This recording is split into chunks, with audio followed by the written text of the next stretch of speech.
کہ ایک امام صاحب ہیں وہ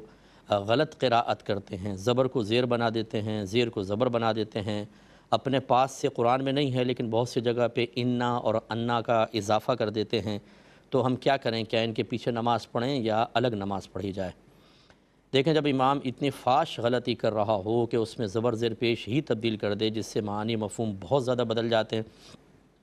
اور اسی طریقے سے جو منزل من اللہ ہے، اللہ کی طرف سے نازل کردہ ہے، اس میں اپنے پاس سے الفاظ کی ایڈنگ کر دیتے ہیں، تو پھر ایسا امام یقیناً امامت کے قابل نہیں ہے۔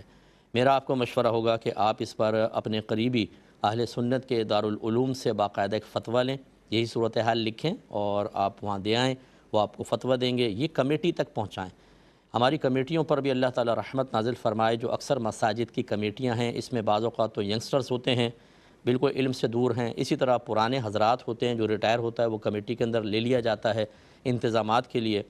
حالانکہ یہ بہت ہی سینسٹیو منصب ہے کمیٹی میں ہونا، کیونکہ باہم مشاورت سے امام، خطیب، اسی طرح تراویح کے لیے حافظ صاحب کا اہتمام کرنا، کس عالم کو بلا کر اس کی تقریر کروانی ہے، یہ سب ان کے ذمہ ہوتا ہے، اور اس میں بعض اوقات علم دین کی کمی کی بنا پر یہ مسٹیکس ہوتی ہیں۔ پھر ہمارے یہاں مجھے یہ بہت سخت اس پر اعتراض ہے، جی 20 سال سے ہمارے امام ہیں، کیسے نکالیں؟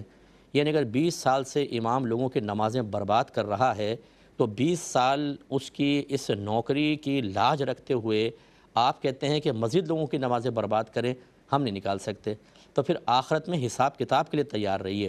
کیونکہ آپ سب کی نمازوں کی بربادی کے ذمہ دار یہ مینجمنٹ ہے، اور بروز قیامت ان کو کھڑا کر کے ایک ایک آدمی کی نماز کا حساب ہوگا اگر نمازیں خراب ہوتی رہیں، نماز فاسد ہو گئی۔ تو خلاصہ کلام یہ ہے، اگر سائل نے جو بیان کیا واقعی ایسا ہے تو ایسا شخص امامت کے لائق نہیں۔ انہیں خود چاہیے اپنی آخرت کی بربادی کا سامان نہ کریں۔ جو امام حضرات اگر مجھے سن رہے ہیں وہ اس قابل نہیں ہیں، اگرچہ عمل نہیں کریں گے، الٹا مجھے برا بھلا کہنا شروع کر دیں گے،